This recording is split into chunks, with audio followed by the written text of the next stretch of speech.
ये वीडियो हम लोग के बीकॉम सेमेस्टर 5 ताल्लुक है मैनेजिंग बिजनेस ऑपरेशन। ये आप लोग की वन शॉट वीडियो है जिसमें सारी चीजें कवर है। पहला टॉपिक है कि प्रोडक्शन का मतलब होता है कि इनपुट से आउटपुट में जो ट्रांसफॉर्म होता है उससे क्या बोलते हैं, हम लोग प्रोडक्शन बोलते हैं। जैसे इनपुट का मतलब यहाँ पर लैंड, लेबर, कैपिटल हो गया।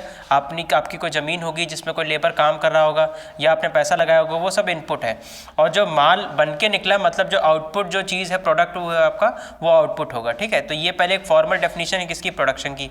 प्रोडक्शन के भी कुछ नेचर होते हैं जिसमें पहले बात तो मैन पावर होना चाहिए, उसमें लोग जो काम कर रहे हो, मेथड मतलब एक तरीका होता है प्रोडक्शन करने का, मशीन जिसके ज़रिए प्रोडक्शन करवाते हैं, और मटेरियल जिसको हम यूज़ करते हैं, जैसे रॉ मटेरियल हो गया। मेजरमेंट का मतलब होता है कि वो कब तक ख़त्म हो जाना चाहिए, उसे क्या बोलते हैं, मेजरमेंट बोलते हैं। ठीक, इसके बाद आता है कंपोनेंट्स ऑफ प्रोडक्शन। तो जो प्रोडक्शन होता है उसमें प्रोडक्ट डिज़ाइनिंग देखनी पड़ती है कि हमारा प्रोडक्ट होगा कैसे, प्रोसेस डिज़ाइनिंग देखनी पड़ती है कि किन किन प्रोसेस से गुजर के वो प्रोडक्ट बनेगा। जैसे शक्कर बनानी तो शक्कर बनाने का भी एक वो पूरा प्रोडक्शन प्रोसेस होता है, वो प्रोसेस जब तक फॉलो नहीं होगा तब तक वो प्रोडक्शन पूरा नहीं होगा। और एक है कैपेसिटी प्लानिंग का मतलब होता है कि हम दिन भर में कितना प्रोडक्शन कर सकते हैं। जैसे कोई एक मान लीजिए कोई फैक्ट्री है जो 1000 यूनिट बनाती है, तो ये 1000 यूनिट उसकी कैपेसिटी है। पहले वो अपनी कैपेसिटी प्लानिंग करेंगे कि वो कितना काम कर पाते हैं। ओके, इसके बाद अगला है क्वालिटी मैनेजमेंट का मतलब होता है कि उसके अंदर जो क्वालिटी होनी चाहिए वो बनी रहनी चाहिए। क्वालिटी बनी रहेगी तो प्रोडक्ट जो होगा उसकी लाइफ साइकिल भी अच्छी चलेगी और जो कस्टमर है वो भी सेटिस्फाइड रहेंगे। और इसके बाद अगला आता है इन्वेंट्री मैनेजमेंट। पहले इन्वेंट्री का मतलब क्या होता है, इन्वेंट्री का मतलब है कि जैसे कोई भी आप का कोई रॉ मटेरियल है या आपका कोई फिनिश्ड गुड्स है, उसको हम इन्वेंट्री बोल रहे हैं। तो इन्वेंट्री ना ज़्यादा होनी चाहिए ना कम होनी चाहिए। आपकी कोई दुकान है, उस पर अगर एक्स्ट्रा सामान रखा हुआ है जो कस्टमर नहीं खरीद रहा है, तो वो क्या हो रहा है, आपकी इन्वेंट्री हो रही है ख़राब। तो इसके लिए इन्वेंट्री मैनेजमेंट होना चाहिए प्रोडक्शन के पास। मतलब प्रोडक्शन के लिए जो रॉ मटेरियल होता है वो उसका इन्वेंट्री मैनेजमेंट होता है। ओके, इन्वेंट्री मैनेजमेंट के बाद अगला आता है ऑपरेशन मैनेजमेंट। क्या होता है ऑपरेशन मैनेजमेंट का मतलब होता है कि आपका जो रॉ मटेरियल है या आपके कोई फैक्टर है, मेंटेनेंस है या इन्वेंट्री है, इन सबको क्रिएट करना। मतलब ऑपरेशन मैनेजमेंट जो होता है वो डे टू डे एक्टिविटीज को देखने वाला जो होता है वो उसे ऑपरेशन मैनेजमेंट बोलते हैं। इसमें जो मेन फीचर होता है वो होता है क्वालिटी बनी रहनी चाहिए और क्वांटिटी होनी चाहिए, मतलब कितनी मात्रा में गुड्स को बनाना है, करेक्ट टाइम पर होना चाहिए, मैन्युफैक्चरिंग कॉस्ट भी कम होनी चाहिए, मतलब लागत बनाने की जो होती है। इसके बाद इंफॉर्मेशन जो होनी चाहिए मार्केट से वो एक्यूरेट आनी चाहिए कि आपका जो प्रोडक्ट है वो डिमांडेबल है भी कि नहीं है, और प्लेस जहां पर उसको हम लोग काम कर रहे हैं, बना रहे हैं। ठीक है, तो ये क्या होता है, इसके फीचर होते हैं। ऑपरेशन मैनेजमेंट जो होता है वो हम लोग जनरली, जैसे आपने देखा होगा कि रॉ मटेरियल लेके आए और अपने रॉ मटेरियल का मेंटेनेंस किया या इन्वेंट्री मैनेजमेंट किया, ये सब ऑपरेशन मैनेजमेंट के अंडर में आता है। अब एक होता है आपका मैन्युफैक्चरिंग सिस्टम। मैन्युफैक्चरिंग सिस्टम के अंदर 3 सिस्टम मेनली आते हैं। एक होता है मास प्रोडक्शन, दूसरा होता है जॉब प्रोडक्शन, तीसरा होता है बैच प्रोडक्शन। पहला है मास प्रोडक्शन। क्या होता है मास प्रोडक्शन का क्या मतलब होता है कि एक बड़े कॉन्टिन्यूस फॉर्म में अगर हम चीज़ों को या कांस्टेंट फॉर्म में चीज़ों को असेंबल करते रहें, बनाते रहें।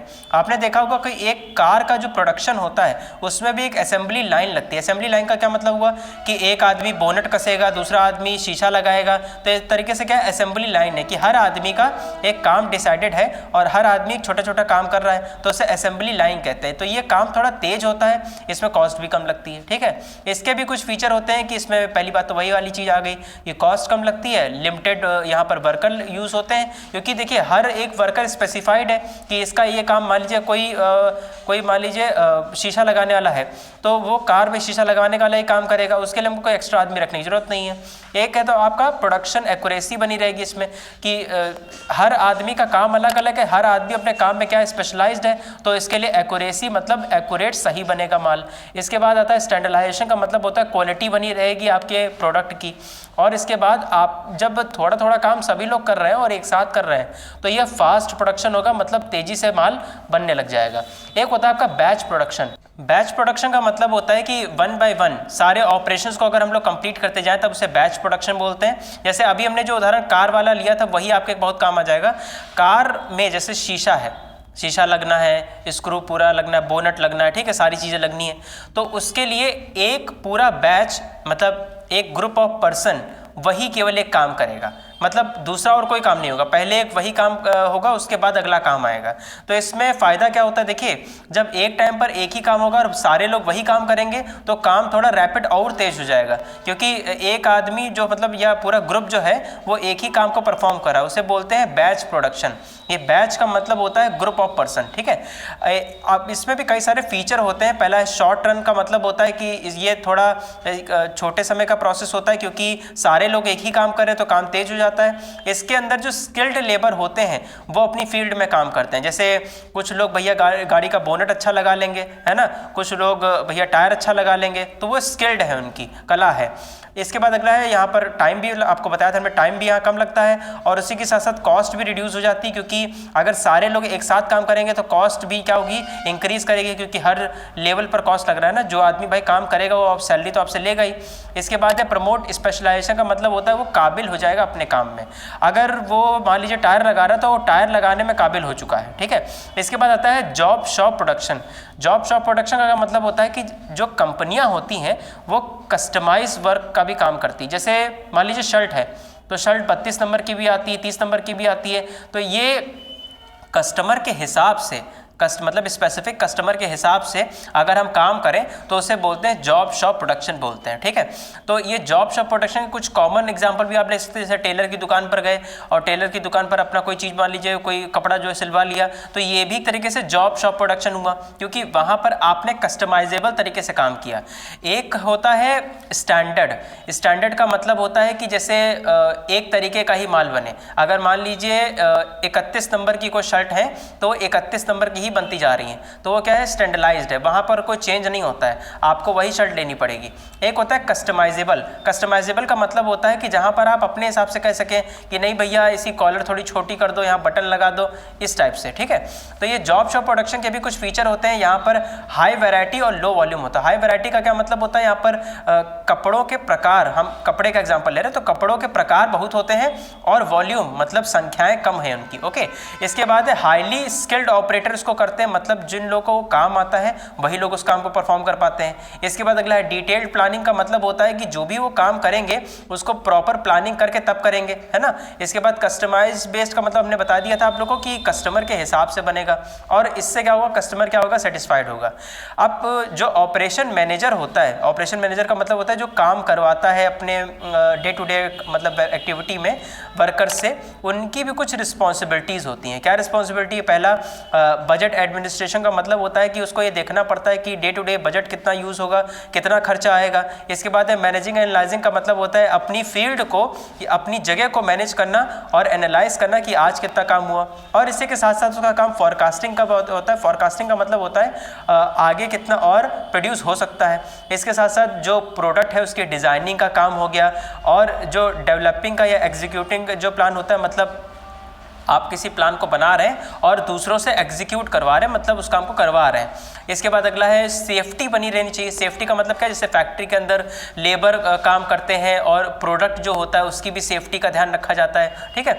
इसके बाद अगला है इम्प्रूव। इससे क्या होगा, कस्टमर सेटिस्फैक्शन इंप्रूव होगा और उसकी लीडरशिप क्वालिटी इंप्रूव होगी, क्योंकि जो मैनेजर होता है, ऑपरेशन मैनेजर होता है, वो अगर अच्छा लीडर होगा तो अपने सारे वर्कर से काम करवा ले जाएगा। इसके बाद अगला है प्रोजेक्ट प्रोडक्शन। इसका मतलब होता है कि काम जो होना चाहिए ऑन टाइम होना चाहिए और ये नॉन रिपीटेबल होता है, मतलब इसको दोबारा से नहीं करा जाता है। जैसे उदाहरण ले लीजिए, जैसे रोड बनाना है, बिल्डिंग बनानी है, एयरपोर्ट बनानी है या कोई शिप बिल्डिंग करनी है या कोई मान लीजिए आपको पेट्रोल पंप जो है वो बनाना है, तो इस केस में एक टाइम डिसाइड होता है कि वो कब तक काम खत्म हो जाना चाहिए। जैसे कोई एयरपोर्ट है, हमने कह दिया कि वो 10 साल में कंप्लीट हो जाना चाहिए, तो ये क्या हुआ, 10 साल में उसका टाइम है कि ड्यूरेशन है कि 10 साल में कंप्लीट हो जाना चाहिए और वो नॉन रिपीटेबल है, मतलब ऐसा नहीं है कि आप उसको बनाते ही चले जाएंगे, वो जब प्रोजेक्ट खत्म हो जाएगा तो वो काम भी खत्म हो जाएगा, ठीक है। तो ये जो प्रोजेक्ट प्रोडक्शन होता है इसके भी कई सारे फीचर होते हैं। इसमें प्लानिंग करना पड़ता है कि भाई कैसे कैसे काम करना है, ऑर्गेनाइजिंग करना पड़ता है, लोगों को काम बांटना पड़ता है। एग्जीक्यूटिंग का मतलब होता है लोग काम करेंगे उसको भी देखना पड़ता है, उसको साथ साथ मॉनिटरिंग का मतलब होता है एनालाइज करना कि लोगों ने कितना काम किया। कंट्रोलिंग का मतलब होता है कि जैसे आपने काम करवा तो लिया लेकिन एनालिसिस भी करिए कि आपको मतलब करना कितना था काम और उसने करा कितना है, मतलब इन दोनों के बीच में अंतर करना, ठीक है। और इसके बाद क्लोजिंग का मतलब होता है डेडलाइन को भी कंप्लीट करना पड़ता है कि कब तक वो बिल्डिंग बन जाएगी, ठीक है। इसे बोलते हैं प्रोजेक्ट प्रोडक्शन। अब एक होता है आपका प्लांट लोकेशन। प्लांट लोकेशन का क्या मतलब होता है कि जैसे आपने देखा होगा कि अगर हमको मान लीजिए कोई प्लांट है, कोई इंडस्ट्री डालनी है, तो इंडस्ट्री डालने के लिए हम कुछ चीज़ें देखेंगे, जैसे वहाँ पर ट्रांसपोर्ट फैसिलिटी कैसी है, मतलब जो माल हम बनाएंगे वो पहुँच भी जाएगा दूसरी जगह पर, रोड वोड है कि नहीं सही। इसके साथ साथ वहाँ पर वाटर हो गया, बिजली हो गई आपकी, या फ्यूल हो गया, या लेबर हो गए, सब अवेलेबल है कि नहीं है, इसके हिसाब से हम तय करेंगे कि वहाँ इंडस्ट्री डालनी है कि नहीं डालनी। उसे क्या बोलते हैं? प्लांट लोकेशन बोलते हैं। अब कुछ फैक्टर अफेक्टिंग, मतलब कुछ फैक्टर का मतलब होता है कि जैसे कुछ फैक्टर प्रभावित करते हैं प्लांट लोकेशन को, मतलब जैसे पहला है प्राइमरी फैक्टर, दूसरा है सेकेंडरी फैक्टर। प्राइमरी फैक्टर का मतलब होता है कि जहाँ पर देखिए रॉ मटेरियल अवेलेबल हो, मतलब हमको सस्ते में रॉ मटेरियल मिल जाए, ठीक है, मार्केट से हम थोड़ा पास में हो, ऐसा नहीं कि मार्केट बहुत दूर हो। अगर मार्केट दूर होगी तो फिर प्रोडक्शन होने में भी थोड़ा टाइम लगेगा, मतलब वहाँ तक माल पहुँचने में भी टाइम लगेगा। हमको जो लेबर जो होती है वो भी आसानी से मिल जाए और सस्ती लेबर मिल जाए, है ना। और ट्रांसपोर्ट फैसिलिटी भी होनी चाहिए, मतलब कोई भी चीज़ अगर हम बना रहे हैं तो वो पहुँच भी जाए वहाँ तक। अब जैसे रोड ही कहीं ख़राब होगी तो वहाँ पर आप कहाँ इंडस्ट्री डालोगे। इसके साथ साथ आपका फ्यूल, पावर और वाटर, ये भी सब क्या होना चाहिए? अवेलेबल होना चाहिए। ये एक प्राइमरी फैक्टर है जो एक प्लांट लोकेशन को मतलब लेते वक्त देखा जाता है। एक होता है सेकेंडरी फैक्टर, कि क्लाइमेट देखना, कि अब कहीं पर आपने ऐसी इंडस्ट्री डाल दी, मतलब कि कोई ऐसी जगह पर इंडस्ट्री डाल दी जहाँ पर मान लीजिए बिल्कुल बर्फ़ गिर रही है, या मान लीजिए वहाँ पर बहुत बारिश हो जा रही है, या बहुत ही गर्मी हो जा रही है, ऐसी जगह पर इंडस्ट्री नहीं चल पाएगी, क्योंकि वहाँ पर क्लाइमेट की वजह से आप इंडस्ट्री को चला नहीं पाएंगे। और साथ ही साथ गवर्नमेंट पॉलिसीज़ को भी देखना पड़ता है कि गवर्नमेंट ने क्या क्या इसमें रूल्स को लागू किया हुआ है, और अवेलेबिलिटी ऑफ फाइनेंस का मतलब होता है पैसा कहाँ से आएगा, ये भी देखना पड़ता है। साथ ही साथ जो स्टेट होते हैं, मान लीजिए यूपी है और एमपी है, तो यूपी और एमपी का जो इंडस्ट्रियलाइजेशन का जो मेथड होता है, जो रूल्स होते हैं वो अलग अलग होते हैं। तो इनके बीच में क्या होता है? कंपटीशन होता है कि नहीं इंडस्ट्री आप मेरे यहाँ डालिए, वो कहेंगे इंडस्ट्री आप मेरे यहाँ डालिए। ये भी देखना पड़ता है, क्योंकि देखिए जहाँ कंपटीशन होता है वहाँ आपको सस्ती चीज़ें मिल भी सकती हैं। जैसे बिजली पे कोई आपको सब्सिडी मिल गई, कोई आपको छूट मिल गई, इसका फ़ायदा हो जाता है। एक होता है प्लांट लेआउट। प्लांट लेआउट का मतलब होता है कि कितने मटेरियल, इक्विपमेंट, वर्कफोर्स जो होंगे वो सब यूज़ होंगे। प्लांट लेआउट का मतलब क्या होता है?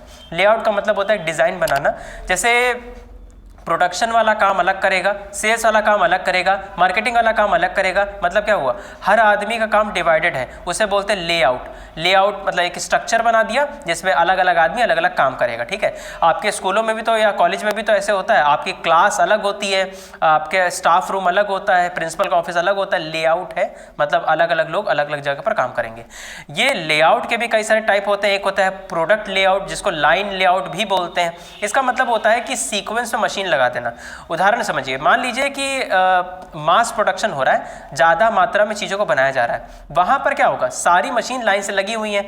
अब मान लीजिए शक्कर बनानी है, तो उसके लिए भाई गन्ना आया पहले, उसके बाद उसमें रस निकला, उसके बाद वो सॉलिड बना, फिर फिल्ट्रेशन हुई, काफ़ी प्रोसेस के बाद तब जाके शक्कर बन के तैयार हो गई। तो ये क्या हुआ? सीक्वेंस ऑफ मशीन लगी है जो उस काम को परफॉर्म कर रही है, तब जाके एक फाइनल प्रोडक्ट बन रहा है, उसे बोलते हैं प्रोडक्ट लेआउट, ठीक है। इसके बाद अगला आता है प्रोसेस लेआउट का मतलब होता है कि कस्टमाइजेबल तरीके से काम करना। जैसे यहाँ पर क्या होता है? यहाँ पर जो प्रोडक्शन होता है, रॉ मटेरियल, इक्विपमेंट, ये सब लगे होते हैं और इनके हिसाब से काम होता है। देखिए जो प्रोडक्ट लेआउट होता है वो स्टैंडर्ड होता है, मतलब जैसे अगर मान लीजिए कोलगेट है, तो कोलगेट बन रहा है तो लगातार वही कोलगेट रिपीटेबल तरीके से बन रहा है, कॉन्टिन्यूस तरीके से बन रहा है। लेकिन जो प्रोसेस लेआउट होता है उसमें आप कस्टमाइज भी कर सकते हैं। जैसे कोलगेट जो होता है वो 10 रुपये का भी आता है, कोलगेट जो होता है वो 100 रुपये का भी आ सकता है, 50 रुपये का भी आ सकता है। ये क्या हुआ?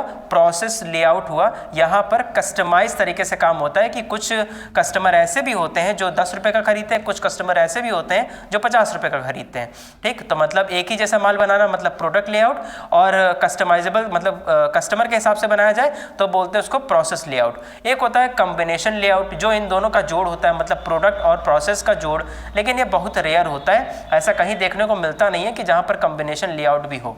एक होता है आपका fixed position layout. Fixed position layout का मतलब होता है कि अब अगर मान लीजिए आपको कोई मान लीजिए एयरक्राफ्ट है कोई, या आपको बिल्डिंग बनानी है, कोई शिप बनानी है, तो उसको आप कहीं एक जगह पर लाओगे ले जाओगे तो है नहीं, इतना आसान तो है नहीं। कोई आपने प्लेन बनाना है तो पूरे प्लेन को उठा के कहीं धर तो दोगे नहीं, एक ही जगह पर प्लेन बनाओगे ना, तो उसे बोलते हैं फिक्स्ड पोजीशन लेआउट बोलते हैं। अब हाँ, वो अलग बात है कि उसकी मशीन हो गई या उसके विंग्स हो गए या ऐसी कुछ जो छोटी मोटी चीज़ें हो गई, ये आप उसमें ऐड ऑन कर सकते हो, ये वेरिएबल मतलब चेंज वाले फैक्टर है।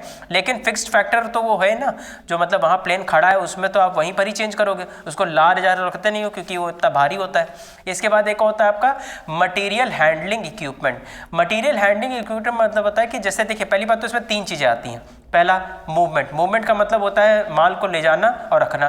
दूसरा स्टोरेज, स्टोरेज का मतलब होता है कि आप उसको वेयर हाउस में, गोदाम में स्टोर करके रखो। एक होता है पैकेजिंग, पैकेजिंग का मतलब होता है कि आप उसको पैक करो, उसके बाद वो बाद में ट्रांसपोर्टेशन के लिए जाए। तो इन सबको मिला के क्या बनता है, मटेरियल हैंडलिंग इक्विपमेंट बनता है। इसको करा क्यों जाता है, देखिए अगर चीज़ों को उठाना या रखना एक फैक्ट्री के अंदर बहुत बड़ा काम होता है, मतलब उसमें काफ़ी ज़्यादा टाइम कंज्यूम होता है, सारी चीज़ें लगती हैं, तो इसके लिए मटेरियल हैंडलिंग इक्विपमेंट ज़्यादा इंपॉर्टेंट हो जाता है, जिससे मिनिमाइज कॉस्ट हो जाए और एफर्ट भी कम लगे। ठीक है, तो इसके भी कुछ टाइप होते हैं। पहला है बल्क मटेरियल हैंडलिंग इक्विपमेंट। देखिए बल्क मटेरियल का क्या मतलब होता है, कुछ चीज़ें बहुत भारी होती हैं, जैसे मान लीजिए कोई लिक्विड का कंटेनर है, मेटल है, तो ये सब चीज़ें बहुत भारी होती हैं, इन्हें बोलते हैं बल्क मटेरियल हैंडलिंग इक्विपमेंट बोलते हैं। तो इनका जो कंजम्पशन होता है इलेक्ट्रिसिटी का वो भी ज़्यादा होता है। अब मान लीजिए उदाहरण लेते हैं, मान लीजिए दुबई वाली जो बुर्ज खलीफा वाली बिल्डिंग बन रही थी, ठीक है, तो उसको बनाने के लिए कंक्रीट हो गया, सीमेंट हो गया, ये सब क्या करना पड़ता, टॉप फ्लोर पर पहुंचाना पड़ता था, तो उसमें ये मशीन्स काम आती थी, बल्क मटेरियल हैंडलिंग इक्विपमेंट। एक होता है इंडस्ट्रियल ट्रक्स। इंडस्ट्रियल ट्रक्स का मतलब होता है कुछ व्हीकल या ट्रांसपोर्ट जिनके जरिए माल को इधर से उधर पहुंचाएं, उसे क्या बोलते हैं, इंडस्ट्रियल ट्रक बोलते हैं। देखा होगा आपने कि काफ़ी बड़ा जो प्लांट या इंडस्ट्री होती है उसके अंदर जो ट्रक होते हैं या छोटे छोटे व्हीकल होते हैं वो इधर से उधर माल को पहुँचाते रहते हैं, क्योंकि ये बिल्कुल भी पॉसिबल नहीं है कि एक इंडस्ट्री से दूसरी इंडस्ट्री के अंदर आप एक साथ माल लेके पहुंच गए। ठीक है, ये छोटे छोटे कड़ों में लेके जाया जाता है। देखिए प्लांट कई सारी इंडस्ट्री से मिलके बनता है, ठीक है, ऐसा मेरा मानना है। ठीक है, इसके बाद अगला आता है आपका स्टोरेज एंड हैंडलिंग इक्विपमेंट का मतलब होता है, स्टोरेज एंड हैंडलिंग का मतलब होता है कि आप जो सामान को रखेंगे, जिस सामान को पैकेजिंग करेंगे या होल्ड या ड्रॉप करेंगे। देखिए आपने एक चीज़ देखी होगी कि कोई फैक्ट्री है, फैक्ट्री में कोई छोटे छोटे कंटेनर होते हैं, उनको उठा के वेयर हाउसेस में रखना पड़ता है, तो वो यहाँ पर काम आता है। एक है आपका इंजीनियर्ड सिस्टम। इंजीनियर्ड सिस्टम का मतलब होता है जैसे कुछ रोबोटिक मशीन जो होती हैं वो सामान को उठाए रखे। अब इसमें थोड़ा ऑटोमेशन आ गया। ऑटोमेशन का मतलब हमने पहले भी बताया था, जब मशीन्स आपके लिए काम करने लग जाएं जिसमें ह्यूमन का कहीं इंटरवेंशन ना हो, तब उसे क्या बोलते हैं, ऑटोमेशन बोलते हैं। कई चीज़ों में आपने देखा होगा कि छोटे छोटे रोबोट्स होते हैं जो कंटेनर्स को उठा के दूसरी जगह पर रख देते हैं जाके, तो वो यहाँ पर आएंगे। ठीक है, ये मटीरियल हैंडलिंग इक्विपमेंट अगर ना हो तो कोई भी सामान अगर आप इधर से उधर लेके भी जाएंगे तो भी उसमें कॉस्ट आपकी क्या लगेगी, ज़्यादा लगेगी। ठीक है, इसके बाद आता है वर्क स्टडी। वर्क स्टडी का मतलब होता है आपके काम को, आपके वर्क को एनालाइज करना, सिस्टमैटिक तरीके से एग्जामिनेशन करना, जिससे आपकी प्रोडक्टिविटी कितनी बढ़िया है ये चीज़ देखी जाए। एक प्रोडक्शन के अंदर जब हम लोग चीज़ों को करते हैं और अगर उस चीज़ को एनालाइज ना करें तो ये वही वाली बात हो जाएगी कि आप चीज़ों को प्रोड्यूस करते जा रहे हो लेकिन आप देख कुछ भी नहीं रहे हो। ठीक है, वर्क स्टडी करना इंपॉर्टेंट होता है, क्योंकि अगर हम लोग ये ना करें तो हम लोग अपना इंप्रूवमेंट नहीं जान पाएंगे और हमारी कॉस्ट को रिड्यूस नहीं हो पाएगी। इसके भी कुछ ऑब्जेक्टिव होते हैं। पहला है ऑप्टिमम यूटिलाइजेशन ऑफ रिसोर्स का मतलब होता है कि कम से कम रिसोर्स यहाँ पर यूज़ होंगे, क्योंकि आप वर्क स्टडी करते रहेंगे, जितनी चीज़ों की ज़रूरत है उतना ही आएगा। इसके साथ साथ स्टैंडर्ड टाइम होना चाहिए काम को करने का। जैसे अगर मान लीजिए कि कोई चीज़ आप बना रहे हो तो उसमें अगर मान लीजिए 10 मिनट लग रहे हैं तो ये आपका स्टैंडर्ड टाइम है उस चीज़ को बनाने का। साथ ही साथ इसमें प्रोडक्टिविटी भी बढ़ने लग जाती है, क्योंकि जो ह्यूमन है, मशीन है, उनका हम बेस्ट पॉसिबल तरीके से यूज़ करते हैं। और साथ ही साथ अपने जो प्रेजेंट मेथड है जिसके ज़रिए हम प्रोडक्शन को कर रहे हैं उसको भी एनालाइज करते हैं कि क्या उसको बदलने की ज़रूरत है या नहीं है, या वैसे चलने दें। इसके साथ साथ स्टैंडर्डाइजेशन का मतलब क्वालिटी भी इंप्रूव होती है, क्योंकि आप वर्क स्टडी करते हो। ठीक है, अब वर्क स्टडी के भी कुछ स्टेप होते हैं, सरल है, ज़्यादा कोई कठिन नहीं है। पहला है मेथड स्टडी और दूसरा है वर्क मेजरमेंट। मेथड स्टडी का मतलब होता है कि अननेसेसरी टास्क को हटा दो, और चीज़ों को सिंप्लीफाई कर दो और ऑटोमेशन कर दो, मतलब काम जो हो वो मशीन्स ज़्यादा करें, ठीक है, और जो लेबर भी काम करे वो भी सिंप्लीफाई करो, ज़्यादा वो मतलब बल्कि ना हो, ठीक है, और जो बेकार की चीज़ें उनको हटा दो। उसे क्या बोलते हैं? मेथड स्टडी बोलते हैं। एक होता है वर्क मेजरमेंट। वर्क मेजरमेंट का मतलब होता है कब तक वो काम खत्म हो जाएगा, कितना टास्क है, ये काम देखने का किसका वर्क मेजरमेंट का होता है। ये मेथड स्टडी के भी कुछ स्टेप होते हैं। पहला होता है कि आप प्रोसेस को सेलेक्ट कर लो जिसके ज़रिए आपको वो काम करना है, ठीक है, कौन कौन से स्टेप होंगे। इसके बाद रिकॉर्ड करिए एग्जिस्टिंग मेथड, जो जिस तरीके से अभी आप काम कर रहे हो उसको आप रिकॉर्ड करो। इसके बाद क्रिटिकल एग्जामिनेशन एंड एनालिसिस का मतलब होता है कि ये देखिए कि आप कितना अभी तक काम कर चुके हैं और आगे आपको कितना करना है। साथ ही साथ डेवलपिंग इम्प्रूव्ड मेथड का मतलब होता है कि आप जो भी मेथड यूज़ कर रहे हो उसको इम्प्रूव करो, उसको बढ़ाओ, उसमें चीज़ों को और ऐड ऑन करो। साथ ही साथ इम्प्लीमेंट का मतलब लोगों से भी तो करवाना है आपको काम, और इसके साथ साथ इस्टेब्लिशिंग स्टैंडर्ड मेथड का मतलब होता है कि आप क्वालिटी को भी ध्यान रखना है, क्योंकि क्वालिटी के बिहाफ पर ही आपकी पूरी कंपनी चल रही है। इसके बाद अगला है वर्क मेजरमेंट टेक्निक। मतलब वर्क मेजरमेंट की भी कुछ टेक्निक होती हैं। पहला देखिए टाइम स्टडी का मतलब होता है कि कब तक वो काम खत्म हो जाना चाहिए।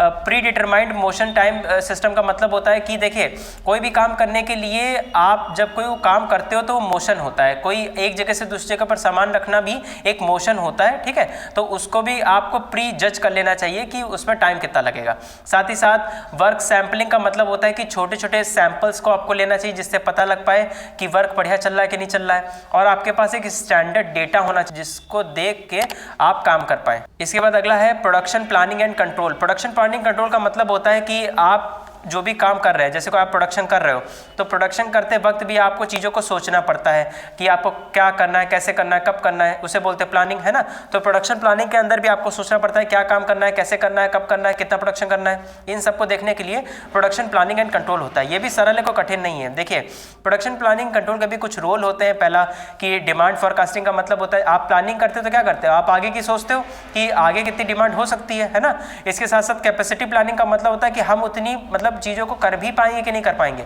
तो उसे बोलते हैं कैपेसिटी प्लानिंग।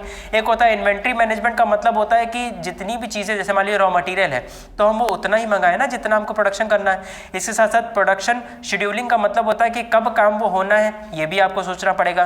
क्वालिटी कंट्रोल तो आपको पता ही, वो तो होना ही होना है। और कॉन्टिन्यूस इंप्रूवमेंट का मतलब होता है कि जब आप प्लानिंग करते हो तो देखते भी रहते हो कि हमसे क्या क्या गलतियाँ हुई, उनको सुधारना मतलब कंट्रोलिंग होता है, ठीक है। अब एक होता है आपका इन्वेंट्री मैनेजमेंट, नाम सुना है आपने। इन्वेंट्री मैनेजमेंट का क्या मतलब होता है, आप पहले ये समझ लीजिए इन्वेंट्री क्या है। इन्वेंट्री का मतलब होता है जैसे मान लीजिए मेरी कोई दुकान है, अब उसमें जो माल रखा हुआ है बिकने के लिए वो भी इन्वेंट्री है, ठीक। और अगर कोई फैक्ट्री के अंदर जो रॉ मटेरियल रखा हुआ है या जो माल बन के रख चुका है वो भी इन्वेंट्री है। क्या मतलब हुआ, फिनिश्ड गुड्स भी इन्वेंट्री है और रॉ मटेरियल भी इन्वेंट्री है, ठीक है। इन्वेंट्री मैनेजमेंट का क्या मतलब होता है कि स्टॉक उतना ही हो जितना बिक जाए। अब इसमें आपको ये देखना पड़ता है कि भाई फॉरकास्टिंग मतलब डिमांड कितनी हो रही है, इसके हिसाब से आपको स्टॉक को मॉनिटर करना पड़ता है ना, और ये भी देखना पड़ता है कि स्टॉक अवेलेबल हो जब भी ज़रूरत हो। तो इसके भी कुछ ऑब्जेक्टिव होते हैं। पहला है आपका एडिक्वेट स्टॉक लेवल का मतलब होता है कि मतलब सीमित मात्रा में या जितनी मात्रा हमको चाहिए उतनी मात्रा में होना चाहिए। मिनिमाइजिंग स्टॉक आउट का मतलब होता है आउट ऑफ स्टॉक ना चली जाए चीज़ें। अगर आप कोई भी चीज़ जैसे मान लीजिए बना रहे हो तो उसमें आउट ऑफ स्टॉक चली जाएगी तो उसमें भी प्रॉब्लम होगी, कस्टमर को माल मिल नहीं पाएगा। Reducing carrying cost. Carrying cost का मतलब होता है देखिए जो आप रख रहे हो मतलब इन्वेंट्री जो माल रख रहे हो तो वेयर हाउस में तो रखोगे, उसकी भी कुछ कॉस्ट होती है तो वो भी रिड्यूस हो जाएगी अगर आप सही से इन्वेंट्री मैनेजमेंट करोगे। साथ ही साथ जब माल तेज़ी से बिकेगा तो जो एक्सपायरी होगी प्रोडक्ट की वो भी आपको कोई मतलब हार्म नहीं पहुंचा पाएगी। अब ऐसे आपका माल पड़ा रहेगा, एक्सपायर हो जाएगा, ख़राब हो जाएगा, कोई खरीदेगा नहीं, ठीक है। बदुआ नहीं दे रहे, ये बता रहे केवल। इसके बाद अगला है सपोर्टिंग प्रोडक्शन एंड ऑपरेशन का मतलब होता है कि जो प्रोडक्शन होता है और ऑपरेशन मैनेजमेंट होता है उनको भी सहायता मिल जाती है कि उनको कितना माल बनाना है और किस पे काम करना है, ठीक। साथ ही साथ analysis and improving inventory performance का मतलब होता है कि जितनी भी चीज़ें आप बना रहे हो उसको आप समझ रहे हो और उसके हिसाब से आप काम कर रहे हो, ठीक। इन्वेंट्री मैनेजमेंट की भी कई सारी टेक्निक होती हैं, ये कोई टेक्निक कठिन नहीं है, बहुत सरल है। देखिए पहला है फर्स्ट इन फर्स्ट आउट, जिसको फीफो हम बोल रहे हैं। जैसे देखिए फीफो के अंदर क्या होता है कि जैसे कोई सामान है वो जल्दी ख़राब होने वाला है, मान लीजिए कोई सब्जी हो गई, कोई भाई डेयरी प्रोडक्ट हो गया जैसे दूध दही कुछ भी हो गया, तो ये सब देखिए इनकी जो शेल्फ लाइफ होती है वो छोटी होती है, ये जल्दी खराब होते हैं। तो फर्स्ट इन फर्स्ट आउट का मतलब होता है पहले आया तो इसको पहले हटाओ, इस बाल को पहले बेचो, ठीक। इसके बाद अगला क्या है, लीफो। लीफो का क्या मतलब होता है, लास्ट इन फर्स्ट आउट। जैसे इसमें जो लास्ट में आया वो पहले चला जाएगा। इसका मतलब क्या हुआ, जैसे मान लीजिए कोई सीमेंट हो गई या कोई पत्थर हो गया या ईटा हो गया, तो ऐसी चीज़ें जो होती हैं जो आखिरी में आते हैं वही पहले चले जाते हैं, क्योंकि ये कोई ख़राब तो होता नहीं है। तो जो माल लेट में आया होता है उसी को पहले निकालो, तो थोड़ा आपके पास जो नया माल होगा वो रहेगा, है। इसके बाद अगला आता है इकोनॉमिक ऑर्डर क्वांटिटी का क्या मतलब होता है, इसमें ऑप्टिमम जो क्वालिटी मतलब ऑप्टिमम जो क्वांटिटी होनी चाहिए मटेरियल की वो होनी चाहिए। इकोनॉमिक ऑर्डर क्वांटिटी का क्या मतलब होता है कि उतना ही माल लेके आए जितनी की ज़रूरत हो, जिससे हमारा टोटल इन्वेंट्री कॉस्ट क्या हो जाए, कम होता जाए। टोटल इन्वेंट्री कॉस्ट का मतलब होता है कि जो माल होता है उसको रखने की कॉस्ट होती है ना। इन्वेंट्री आप ले तो आए हो, इन्वेंट्री लाने के बाद उसको बेचना भी तो पड़ता है ना, तो बेचने से पहले उसको कहीं रखना पड़ेगा, तो वो क्या है, उसकी टोटल इन्वेंट्री कॉस्ट है, ठीक। इसके बाद अगला आता है ABC एनालिसिस। ए का मतलब होता है जो हाईली इंपॉर्टेंट हो, बी का मतलब होता है जो मॉडरेट इंपॉर्टेंट हो, और सी का मतलब होता है कोई लेस इंपॉर्टेंट हो, ठीक है। तो ये ABC एनालिसिस को कहा जाता है। एक होता है आपका वाइटल एसेंशियल डिजायरेबल। देखिए वाइटल का मतलब होता है कि जो मतलब ज़्यादा इंपॉर्टेंट होता है, एसेंशियल का मतलब होता है मॉडरेट इंपॉर्टेंट होता है, और डिजायरेबल का मतलब होता है लेस इंपॉर्टेंट होता है, ज़्यादा प्रोडक्शन प्रोसेस में ये यूज़ नहीं होता है। एक होता है आपका fast, slow and non moving inventory का मतलब होता है, देखिए फास्ट का मतलब क्या होता है, जो माल जल्दी बिकता रहता है आपके मान लीजिए दुकान में, ठीक है, तो उसे आप ज़्यादा रखोगे, है ना। और दूसरा होता है स्लो का मतलब होता है जो भाई कम बिकता है, ज़्यादा कस्टमर डिमांड नहीं करते, उसकी लिमिटेड क्वान्टिटी आप मतलब रखोगे, ठीक है। और एक होता है नॉन मूविंग। नॉन मूविंग का मतलब होता है कि जिसकी कोई डिमांड ही ना हो या कोई स्टॉक डेड हो जाए, जैसे कोई माल नहीं बिक रहा है तो वो क्या कहेंगे आप, डेड स्टॉक हो गया कि कस्टमर खरीद नहीं रहा है, ठीक है। तो ये टेक्निक है। और इसके साथ साथ एक भी आपने और सुना होगा, ड्रॉप शिपिंग। ड्रॉप शिपिंग का क्या मतलब होता है कि जैसे आप मान लीजिए कोई रीसेलर आप लोग समझिएगा, जैसे आप कोई दुकानदार हैं तो जो होलसेलर होता है वो आपको माल बेचता है, तो आप क्या करते हो, आप जाके कस्टमर को चिपका देते हो, मतलब बेच देते हो, तो उससे क्या बोलते हैं, रीसेलिंग बोलते हैं। रीसेलिंग में क्या होता है, देखिए जो मान लीजिए कोई दुकानदार है, दुकानदार ने कंपनी से कहा कि हमको 10 यूनिट चाहिए, तो ड्रॉप शिपिंग मेथड क्या करेगा, 10 स्टॉक को उनके पास डिलीवर कर देगा। तो कहोगे आप लोग तो इससे फ़ायदा क्या है, फ़ायदा ये है कि जब ड्रॉप शिपिंग होगी तो जितना माल चाहिए उतना उन्होंने फैक्ट्री से डायरेक्ट जो आपका रिटेलर है उसके पास मंगवा लिया, तो इससे क्या होगा, लाने ले जाने का खर्चा भी कम हुआ और रखने की कोई कॉस्ट ही नहीं हुई। देखिए कंपनी क्या करेगी, माल को बनाएगी उसके बाद भेज देगी, कोई रखने की तो कॉस्ट हुई नहीं, कोई वेयर हाउसिंग की तो कॉस्ट होगी नहीं, तो वो भी बच जाएगी इसमें। एक होता है आपका कंटिजेंसी प्लानिंग का मतलब होता है, कंटिजेंसी प्लानिंग का मतलब होता है कि जो भी चीज़ें आप बना रहे हो उसका एक बैकअप प्लान भी रखो। बैकअप प्लान रखने का क्या मतलब हुआ कि जब भी चीज़ें आउट ऑफ स्टॉक हो तो आप कंटिजेंसी प्लानिंग के तहत उससे चीज़ें आप लोग क्या करें, मंगवा लें। अब इन्वेंट्री के अंदर कुछ सामान हम लोग ज़्यादा भी रखते हैं जो ज़्यादा बिकता है, ठीक है, उसे क्या बोलते हैं, कंटिजेंसी प्लानिंग बोलते हैं, मतलब बैकअप प्लान हमने बना लिया है, अगर ज़्यादा लगेगा तो ज़्यादा। इसके बाद अगला आता है एक्यूरेट फॉरकास्टिंग का मतलब होता है कि आपके पास प्रॉपर इन्फॉर्मेशन होनी चाहिए आपकी सेल्स की, आपके स्टॉक की, मतलब स्टॉक भी ज़्यादा आपका वेस्टेज ना हो, और अगर कम हो स्टॉक तो वो भी आपको पता होना चाहिए। जिससे देखिए होता क्या है, मार्केट के अंदर ट्रेंड होता है, तो मतलब डिमांड, तो डिमांड जैसे होती तो उसको देख के आपको ये पहचान लेना चाहिए कि अब हम लोग स्टॉक को रख लें। आप एक चीज़ जरा सोचिए, एक भाई समोसे बेचने वाला, एक पकौड़ी बेचने वाला भी एक्यूरेट फॉरकास्टिंग करता है कि आज मेरी दुकान पर 10 लोग आ जाएंगे या 100 लोग आ जाएंगे, उसके हिसाब से तो वो समोसा बना के रख देता। उसको क्या पता कि कितने लोग आ रहे हैं, वो क्या कर रहा है, एक्यूरेट फॉरकास्टिंग कर रहा है। वो देख रहा है कि पिछली सेल मेरी कितनी हुई है। जैसे कंपनियां क्या करती हैं, प्रीवियस ईयर की सेल को देखती हैं, सेल रिकॉर्ड को देखती हैं, और उसके बाद क्या करती हैं, माल को बना के रख देती हैं, जिससे जब भी ज़रूरत हो तो हम चीज़ों को पहुँचा दें।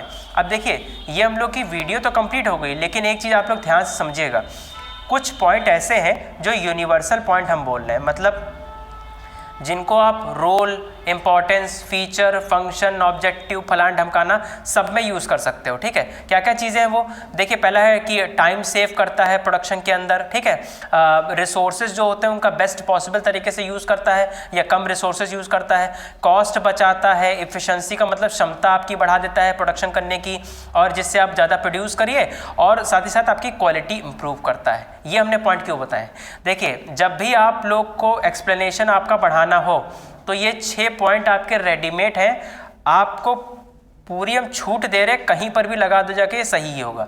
ठीक है, ये यूनिवर्सल पॉइंट है जिससे आप अपना एक्सप्लेनेशन क्या कर सकते हैं, बढ़ा सकते हैं और थोड़ा भी आपको मतलब चीज़ें भी आपकी अच्छी हो जाएंगी। ठीक, वीडियो को कम से कम आप लोग को 3 से 4 बार देखना पड़ेगा, तभी ये समझ में आएगी और कायदे से आपके दिमाग में घुसेगी और तभी आपको लोग को थोड़ा क्लियर भी होगा। इसमें जो जो चीज़ें बताई गई हैं उनको कहीं पर आप लोग थोड़ा लिखते भी रहिए, जिससे आप लोग को थोड़ा याद हो। वन शॉट वीडियो भी अब कंप्लीट हो गई है। अब आप लोग को इस वीडियो को कम से कम 3 से 4 बार देखना है, जिससे आप लोग को याद होने लग जाए। बाकी नेक्स्ट वीडियो में मिलते हैं।